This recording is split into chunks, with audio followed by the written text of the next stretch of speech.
Hey, welcome to the program. It's the Ron Van Dam Show. Hey, what the hell they do to the ECAT studio? What kind of set design is this, huh? It's my home. This is where I live. I mean, not in this room necessarily, but this is my home studio. This is where I do the Ron Van Dam Show every single weekday that goes out to all the platforms, the internet radio, and some radio stations. That's the studio that I use behind me. And welcome to it. Thanks for being here. I would offer you something to eat, but that's absolutely absurd. So go get your own food and sit down. Spend a half an hour with me. We'll do this every once in a while till we get through this thing, and we all will. But in the meantime, in between time, the ECAT people sounds like some type of alien spacecraft deal with the ECAT people approached me with their laser guns and they said, Ron, why don't you continue to do your show? And I said, I don't think so. And then they said, well, we'll pay you $1,000. And I said, okay, no, they can't. They didn't pay me anything. I thought this is my civic duty. If this is civic duty-ish as I get, duty-ish, then there you go. Okay, I'm not going to talk about what I call the thing. We're not talking about the thing. You need an escape from the thing. No numbers, no restrictions. Just we're not going to talk about the thing on this program. We're just going to have a good time, and that's that. And you start enjoying the place that you live. Get things done that you never got done before, because when this is over, you're going to get out of the house. So do what you need to do. Clean the house. Go crazy. Personally, I don't mind this stay away from people. Don't let them come closer than 6 feet. To me, this is like everything that I've wanted through my entire life is for people to be at least 6 feet away from me, which is actually a lot shorter than your typical restraining order. So, I'm saying I'm trying to find the good in everything. Anyway, that'll be enough of that. That's something that I said a lot as a father to my children. I, I, I, I don't like children. It's a phase of life you have to go through. It's not something that I enjoy seeing. Uh, I love my kids. Everybody else's kids, not so much. Not so much.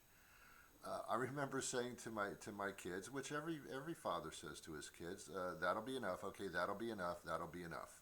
And that's how you keep them quiet. And they never listen to you. They never listen to you. I wish I could do that in real life with adults. You know, guy comes up and Ron, how you been? How's every? Okay, that'll be enough. Okay, that'll be enough. Thank you very much. That'll be enough. But you can't do that because they're adults and it's a different set of rules. But with kids, okay, that'll be enough, and I mean it. I don't know. I don't know. Kids are like cats. They, they, they know you're talking to them, but they really don't care. You can say anything you want to them, and a kid will basically just not even hear you. Again, they're aware you're in the room, but as far as whatever you're saying to them, doesn't make any sense. Doesn't exist. Doesn't it? You basically didn't say anything. Is the way that ends up. It's horrible. It's horrible. Um, kids basically, if they were old enough, they would turn around and give you the middle finger every time because basically that's what they're saying. You can talk and you blew it. You can even punish me. It ain't gonna stop me. I'm gonna get my way, and you know it. And even parents that do this tough love kind of thing, it's just a phrase. They can only go so far with the tough thing. It's kids are like cats. They are like cats. I lived in New York City for a good period of my life, and I had an apartment as well. You don't have a house in New York City. You have an apartment. Sometimes they're big apartments, but it's an apartment. So you're living in a building with other people. That in itself, to me, is totally unacceptable. I couldn't wait to move out of the city so I could have my own space. Now, with this going on, I have too much of my own space. I can't win. I can't win. So in an apartment, I could have had a dog. In some cases, they don't let you have dogs at all. But if you do have a dog, and the dog has to do the poo-poo thing, the poopy, you have to put the dog on a leash and go outside and walk the dog in the freezing cold and the sweltering hot because the dog has to go. Um, I couldn't do that. Not in an apartment. I couldn't do something like that. Can you imagine if you're sitting in your room there in bed and oh, I have to go to the bathroom. You got to get dressed, go outside, squat in the street, pick it up, go back to bed. You wouldn't do that for yourself, yet you do it for your dog because you don't want poop in your own house. So dogs are great. I had a dog that humped my leg on a regular basis. It was a female. Let me get that straight first of all. And this female dog had some type of love for my leg, and it was my right leg, her left. This dog would love to hump my right leg, and we didn't have to have dinner first or anything. Um, no foreplay. The dog would just come right up and just start humping my leg, and I felt so cheap and dirty because I mean, what am I? And you're not even paying me. I mean, what am I like am I a hooker for you? This dog would just prop itself up and start humping my leg, and afterwards my dog would smoke a cigarette. It was perverted. It was just perverted. Um, at a point, my dog stopped humping my leg, and I don't know why, but I guess it was a certain age that a dog reaches, stopped humping my leg, and I remember saying to myself, "Oh, what? Now I'm not good enough." It's put me through a myriad of different emotional problems. So I had a cat. I had a few cats, as a matter of fact, because I love animals and I need something to sit in my lap. People won't do that. I've been with people before. You know, they'll have fun with you at their whim, but they refuse to sit in your lap. They try to keep away from the groin area as much as possible, unless it's to their satisfaction.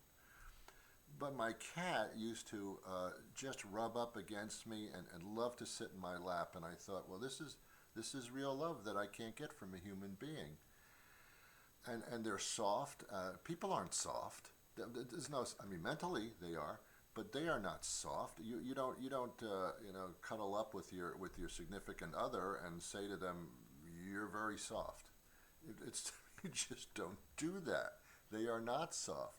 And as far as I'm concerned, if I were soft, that would not work out. That would not work out. Ron, you're soft. Oh, I'm sorry. I'm sorry. I'm really sorry. Um, so anyway, kids should not be watching this, by the way. I don't have to do this. I'm just warning you. I don't have to do this. Okay. So my cat was very nice, and I love my cat. My cat loved me, but here was a problem with the cat. My cat would want my love, and would lie on its back. And for a cat to lie on its back, that's really very trusting for a cat to do. And the cat would want me to rub her belly, and I did because she wanted me to do that. And I am a slave to animals. We all are slaves to animals. We think we're the owners. No, no, we're not the owners. We're the slaves to our. Who else? What else would you follow around this little living thing with a bag to pick up their excrement? Nobody else would you do that for. Who's running who? Come on. Men are in a terrible position, because not only are they subservient to their animals and their pets, but also to their wives and their girlfriends. That's true. Men, the big, powerful, I'm a manly man. No, no, you're the puppet of the universe is what you are. You think in your mind that you're the manly man and that you're in control of everything. You're not. You're so much not. They're They're putting you on every day, both the animals and the females. They're making fools of you because they know, and apparently you don't. So I would rub my cat's belly, which my cat loved it, for about 15, 20 seconds. After that, my cat was bipolar. I think all cats are bipolar. All of a sudden, it's like the cat says, wait a minute, this isn't right. And the cat takes claws and lashes at me. Like, hey, what are you doing? That is so bipolar. It's like, oh, touch me, don't you touch me. Touch me. Cats are weird in that way, man. I know we worship them, in various Egyptian cats are like, whoa, don't touch them. Touch them, because they're annoying. But I still love cats anyway. I'm, so, yeah, my cat would scratch me, and I would have scratches, and people would say, Ron, what do you do? Are you self-mutilating yourself? No, it's the love of my cat. Okay, fine, whatever. And then get your own cat and you'll see what I'm talking about. Why is it that people who own cats insist on wearing black? Don't you know that's the last color you should ever wear? Every piece of fur on your animal, your pet, is going to show on your clothes. It's bad enough you smell like urine. You got to make it worse by wearing black? Seriously, keep away from that. I think cat people are sullen people, so they tend to want to wear black, but it's a bad display of clothing for you. You can tell a cat person from a mile away, or at least 6 feet. They're very, very different. They're solitary people who love animals. Dog lovers are usually people that love animals and other people. I don't know how I'm a dog lover because I only fit one of those categories there. I know a lot of people, a lot of family members who have cats, and their cats are wonderful, wonderful. Again, if something is in your family, then it's wonderful and loving. If something is not in your family, it's the most annoying thing you've ever been through. I remember when I had my kids, when they were just babies, they were the most adorable little things I'd ever seen on the planet. And every parent thinks that their baby is the most beautiful, well-formed, wonderful baby ever. And that only goes on like for a couple of weeks before they start crying through the night. But they're still a loving, wonderful, because they're yours. You created them. Did you ever see somebody else's baby? You can't wait to get the hell out of there. And you fawn over them. It's a theatrical act. Sometimes you even believe it yourself. But don't fall for it. Other babies are annoying. They're not yours. Why would you care? It's a phase you have to go through. Do you understand that? It's like an alcoholic having to go to rehab. You just have to go through it to get to the other side. It's the same with babies. I guess on today's show I'm comparing babies and people. And I know some adults who act like babies. One of them's even a president. And I know some babies that actually act like adults. That's very strange to me too, when there's like a 4 or 5 year old kid. And the kid talks like he or she is like 30 years old. I mean, I've heard of old souls, but this is ridiculous. It's actually scary. You actually wonder if that 3 or 4 year old child who is speaking so well and in such a sophisticated manner, you wonder if they're from the same planet. And often they're not. Often they're not. They're implants from another galaxy.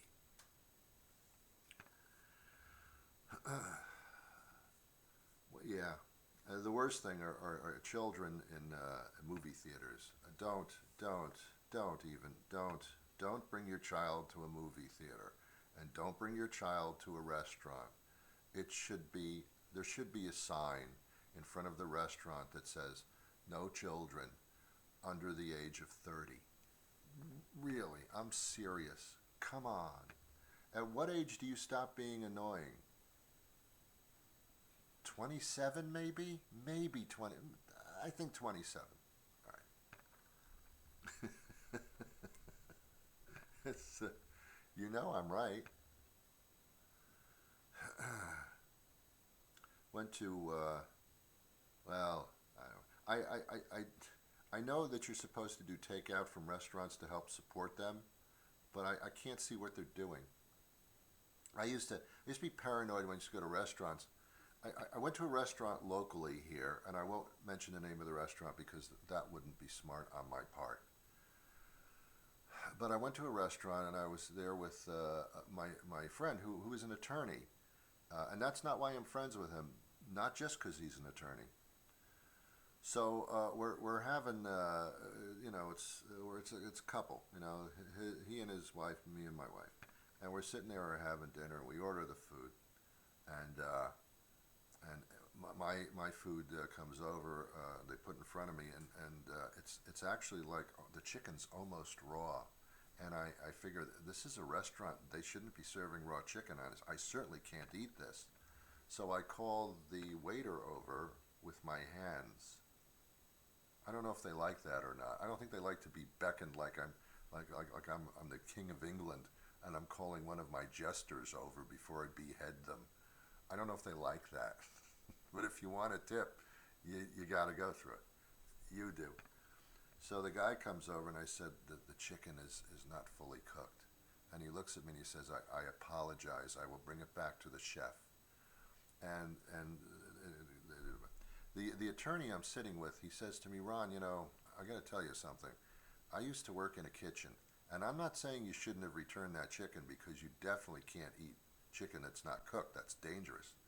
But I got to tell you something, man. In many kitchens, if you complain about their food, they won't just reheat it or finish cooking it. They'll put a little special sauce on it, if you know what I mean. I said, special sauce? He said, yeah, usually comes in the form of saliva. I said, oh my God, you telling me that they could spit on the... Can you see them not do it? Some of these chefs get pretty testy. And then I thought, oh my God.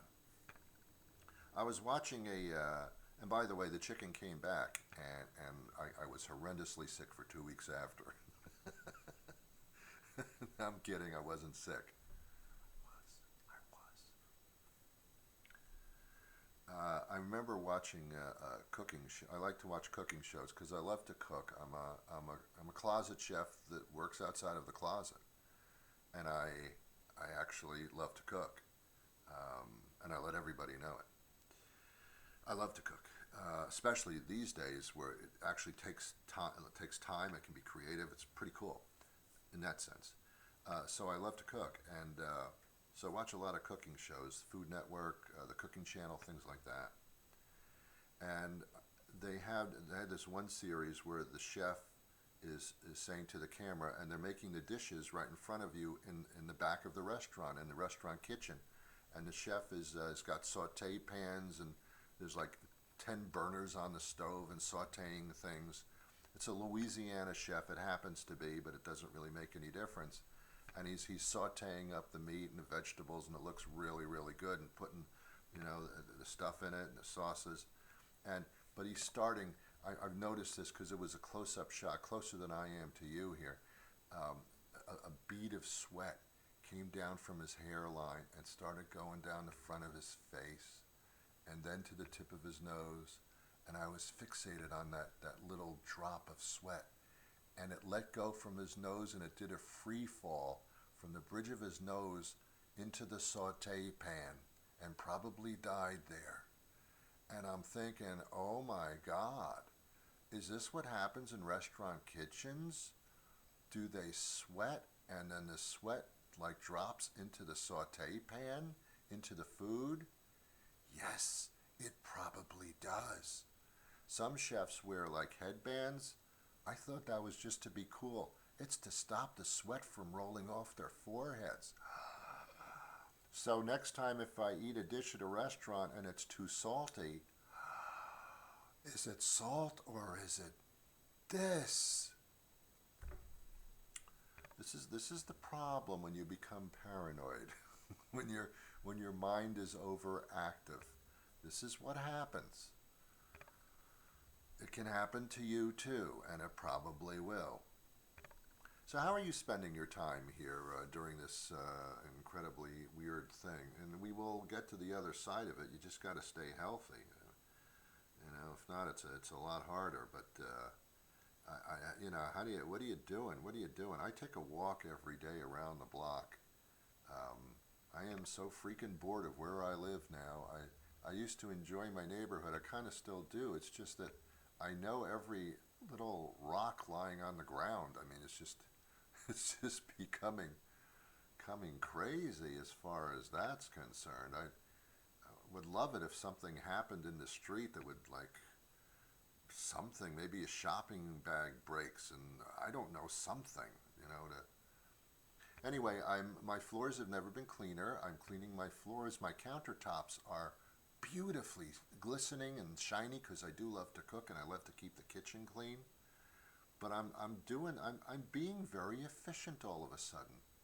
I actually took a paint can out yesterday, and I was going to paint the edges of, you know, the what do you call those things? The floor, not the floorboards, the edging on the bottom. You know, when the wall meets the floor. What the hell do you call that stuff?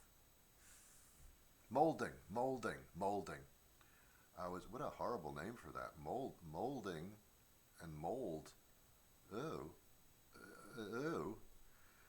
So I was going to paint it because it was, you know, again, a little discolored and it wasn't cleaning too well. So I was going to paint it, and I got the paint can out and the brushes, and I said, man, I'm going to paint the molding in this room. I never did it. But the point is, I got the paint can out. I've never done anything like that before. I've often said I'm going to do something, and then I never even get close to doing it. Now when I want to do something, I actually get the materials out and prepare them. You know I'm never going to paint the molding. I know it. You know it. Everybody knows it. But the point is, I got the materials out. I actually got the paint can out of the basement. Yeah, and I took a brush and put it on top of the paint can. For me, that's a win.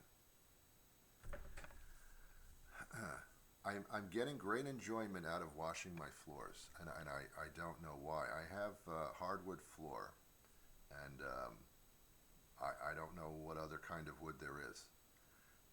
It should be hard if you're going to be walking on the floors. I figure hardwood is enough to support me.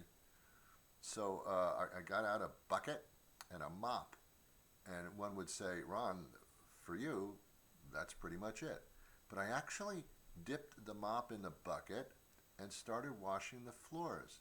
And as I did it, I said to myself, who are you? Who did you find Jesus? Who are you? Ron, what are you doing? You're mopping the floors. Why? Because I felt like I wanted them clean, and it was something that I don't usually do. Okay, as if that was bad enough, I did something else that I tend to never, ever, ever do. I replaced my toothbrush. How did you do that? Oh, what you do is you have another toothbrush, you open up the package, you throw the old toothbrush out. Who knew? I didn't know you could do that. I thought you kept the same toothbrush until it turned completely a different color and the bristles fell off, similar to when I replaced my underwear. No. If you go into the men's section in any store, when you're able to again, tell me if you find a man buying underpants or socks for himself. You won't. The only time you might is if the guy's single and he just doesn't have any clothes left. Men don't do the laundry, they just buy more of it. But socks and underpants? No. You have to find a female to do it for you. You will never find a man buying panties in a department store. You will never see it. If you do, some people may think of arresting him because that would seem pervert. The only reason he could be buying panties would be to try them on when he gets home. But you will never see that. A woman in the men's section of the department store buying underpants all the time, every day of the week, 24/7. You understand what I'm saying now? Correct. It's a phenomenon. Socks are the same thing. Socks are the same. I've been missing socks for a long time now. Whenever I do the laundry with socks, I always come up a few socks short. I can't mate them anymore. This sounds like I'm breeding. Yes, I mate socks. I find socks, I put them together, and they have children, and I sell them. Pedigree socks is what I call them. I mate them. That's what I do. I know it's disgusting, but socks do mate. It's so sad because when the laundry's done and I try to mate the socks and there's just one sock, I go back to the washing machine and to the dryer to see if they're stuck to anything or maybe got stuck to another article of clothing. But no, the sock is gone. The sock has left, and it's sad. I'm starting to cry here. It's very, very sad. This other sock is going to go through the rest of its life without its sock partner. And eventually we get so lazy, we just mate that sock with another sock that's not from the same family. And that is wrong, but we do it anyway because we feel so bad for that single sock.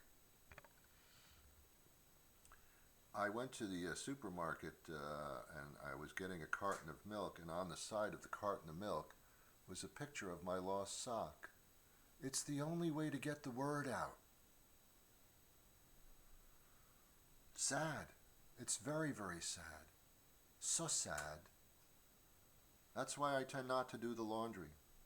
I also don't do the laundry because I'm supposed to separate the whites from the colors. And I don't think that's right. Not in our point in time in history.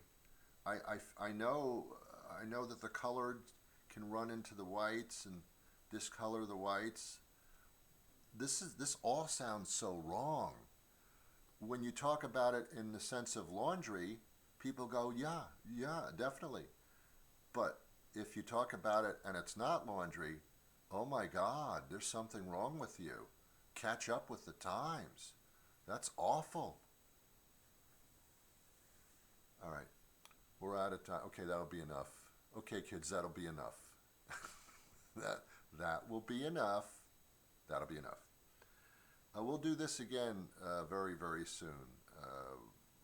If you want to communicate with me and tell me if you think I should continue to do this or whether I should just shut up, go to ronvandam.com, RONVANDAM. Actually, don't go there. You can listen to the show on a daily basis, a new show every weekday at ronvandam.com or newenglandbroadcasting.com.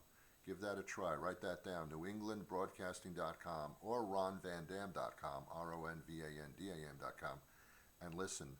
And we'll have company every single day here this way. If you want to email me, it's ronvandamshow@gmail.com, ronvandamshow@gmail.com. Let me know that you want me to continue to do this from the home studio. If you don't, then just forget it, okay? Have yourself a wonderful day. Make the best of everything, and until then, I wish you peace.